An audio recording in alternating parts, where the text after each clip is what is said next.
Comrades, the Yellow River floods demand immediate action. He told them exactly what would happen. He drew up the calculations, walked them through the numbers, and explained in precise technical language the specific conditions under which the dam would fail. He was not guessing. He was not panicking. He was China's most respected hydrologist, and every figure in his warning was grounded in decades of expertise and an intimate understanding of the rivers that ran through Henan Province. They listened. Then they called him a political enemy, stripped him of his position, and sent him away. 20 years later, the dam collapsed exactly the way he said it would, and somewhere between 170,000 and 230,000 people were swept off the face of the earth in a single night. The story of the Banqiao Dam disaster is one of the most astonishing and least-known catastrophes in modern history. 50 years ago, the Banqiao Dam in Henan Province collapsed, taking as many as 230,000 lives with it, making it the worst structural failure and deadliest industrial disaster in human history. It surpassed Chernobyl. It surpassed every bridge collapse, every building failure, every engineering catastrophe that history has recorded. And yet the vast majority of people alive today have never heard of it, because the government that oversaw the disaster spent decades making sure they would not. The Banqiao story is not simply about a dam breaking. It is about what happens when telling the truth becomes a punishable offense, and when the people with the power to prevent a catastrophe decide that their pride matters more than the lives downstream. The dam was built in the early 1950s as part of an ambitious national effort to harness the rivers of central China for flood control and electrical power.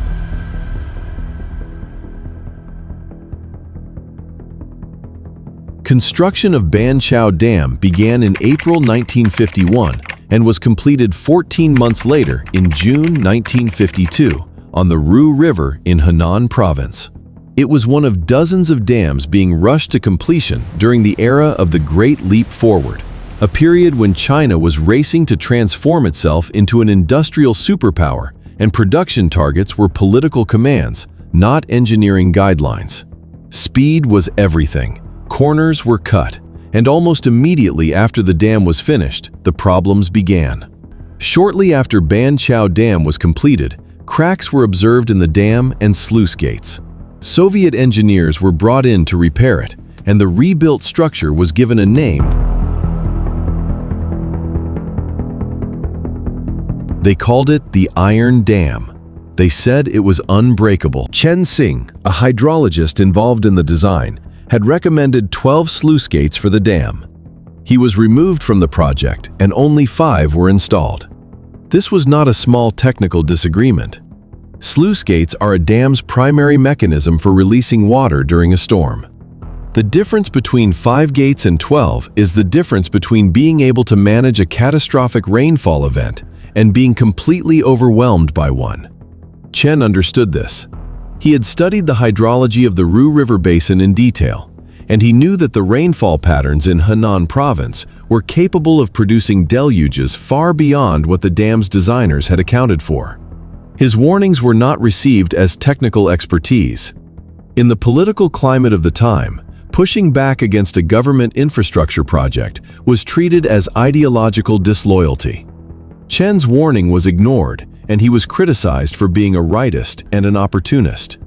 He was subsequently removed from his post and sent away. In 1961, when problems with the water system became impossible to ignore, Chen Xing was quietly brought back to help. He found the same fundamental flaws he had identified years earlier, and he said so again. He continued to be an outspoken critic of the system and was again removed from the project. This was the pattern of those years in China. The man who kept being right kept being punished for it. The dam kept being celebrated as a triumph of engineering and political will. And downstream, in the villages and towns of Henan, millions of people lived their lives without any knowledge of the technical time bomb sitting in the hills above them, or of the man who had spent years trying to warn the people in charge about exactly what was coming. The summer of 1975 was dry. Then, in early August, everything changed. On August 5th, a typhoon collided with a cold front over Henan and dropped the area's average yearly rainfall in less than 24 hours. Witnesses said the area was littered with birds that had been pummeled to death by the intense rainfall. The dam operators watched as the reservoir swelled beyond anything their instruments had prepared them for. Emergency telegrams were sent requesting permission to open the sluice gates fully and release water downstream to relieve pressure on the structure. The requests moved through bureaucratic channels. Hours passed. Banqiao was ordered not to fully open its sluice gates early in the storm to mitigate downstream floods that were already severe. Then, communication lines were knocked out, leaving operators guessing as to how the situation outside was unfolding. By the time the full picture was clear, it was already too late to change it.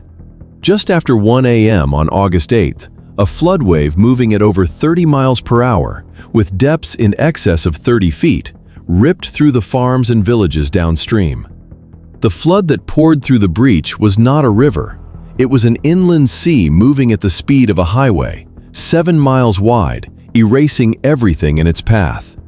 Villages in the immediate vicinity were nearly completely washed away, and since no warning was given, many of the residents perished. People were swept out of their beds in the middle of the night. In one village downstream, only 3 children survived from a primary school class of 300. The same storm caused the failure of 62 dams in total. Each collapsed dam sent its own surge into the ones below it, creating a chain reaction of destruction across hundreds of miles of river valley.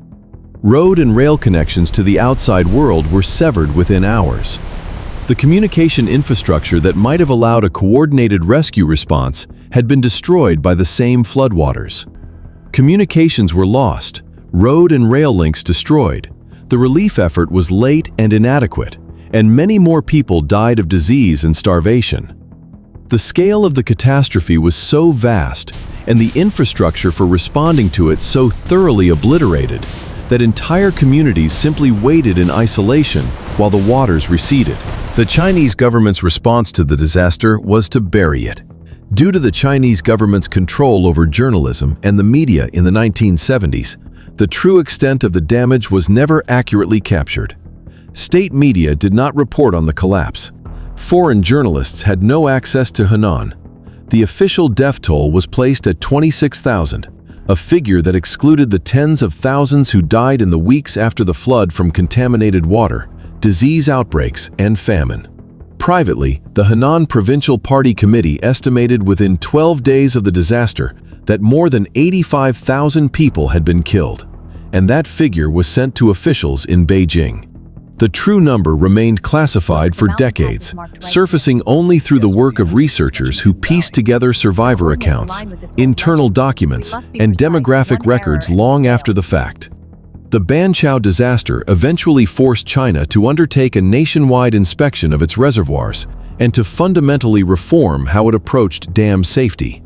But the lesson that the world most needed to learn from Banqiao was not an engineering lesson. It was a human one. The man who told the truth was punished twice for telling it. The people who silenced him were never held accountable. And the dam, the one they called unbreakable, broke precisely when and how the fired engineer said it would.